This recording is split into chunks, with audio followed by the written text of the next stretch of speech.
अमरावती महानगरपालिका मालमत्ता कर विभागाच्या वतीने सामान्य करावर 10% विशेष सूट दिनांक 2 व 3 ऑगस्ट 2025 पर्यंत। स्क्रीनवर दिलेला QR स्कॅन केल्यास ऑनलाईन पेमेंटवर मिळवा 3% अतिरिक्त सूट। नांदेड जिल्ह्यातील माहूर तालुक्यातून एक अतिशय प्रेरणादायक बातमी समोर आली आहे, जिथे श्री रेणुका देवी कबड्डी क्लबने खेळाडूंना टी-शर्ट वाटप करून त्यांच्या उत्साहाला आणखी बळ दिले आहे। या कार्यक्रमातून खेळाडूंना मिळालेल्या प्रोत्साहन आणि त्यांच्या पुढील वाटचालीस शुभेच्छा देण्यासाठी आयोजित करण्यात आलेल्या या सोहळ्याचे आपण सविस्तर वृत्त बघूया। 30 जुलै रोजी सायंकाळी 5 वाजता पंचशील विद्यालय लखमापूर येथील प्रांगणात श्री रेणुका देवी कबड्डी क्लबने एक महत्त्वपूर्ण उपक्रम हाती घेतलाय। या कार्यक्रमात युवा ग्रामीण पत्रकार संघाचे राष्ट्रीय अध्यक्ष गणेश कचलकलवार आणि श्री रेणुका देवी महाविद्यालयाचे क्रीडा शिक्षक DU जाधव यांच्या हस्ते सर्व कबड्डी खेळाडूंना टी-शर्टचे वितरण करण्यात आले।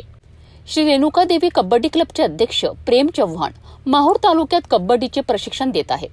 त्यांच्या मार्गदर्शनाखाली अनेक खेळाडूंनी तालुकास्तरीय, जिल्हास्तरीय, राज्यस्तरीय आणि अगदी प्रो कबड्डीपर्यंत मज्जल मारली आहे। प्रेम चव्हाण यांनी आपल्या कबड्डी समूहाला सरावासाठी योग्य मैदान मिळावे अशी मागणी युवा ग्रामीण पत्रकार समूहाकडे केली होती।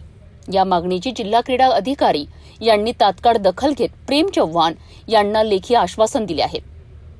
या कार्यक्रमाला युवा ग्रामीण पत्रकार संघाचे राष्ट्रीय अध्यक्ष गणेश कचलकलवार यांच्यासह तालुकाध्यक्ष अनिल माडपेलीवार, समाधान कांबळे, आदेश बेहरे, शंकर भालेराव, सदानंद पुरी आणि गोपाल चव्हाण यांची प्रमुख उपस्थिती होती।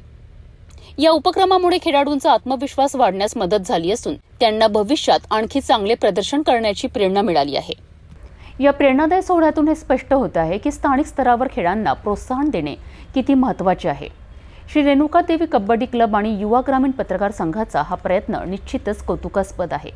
यामुळे अनेक युवा खेळाडूंना आपले स्वप्न पूर्ण करण्याची संधी मिळणार आहे।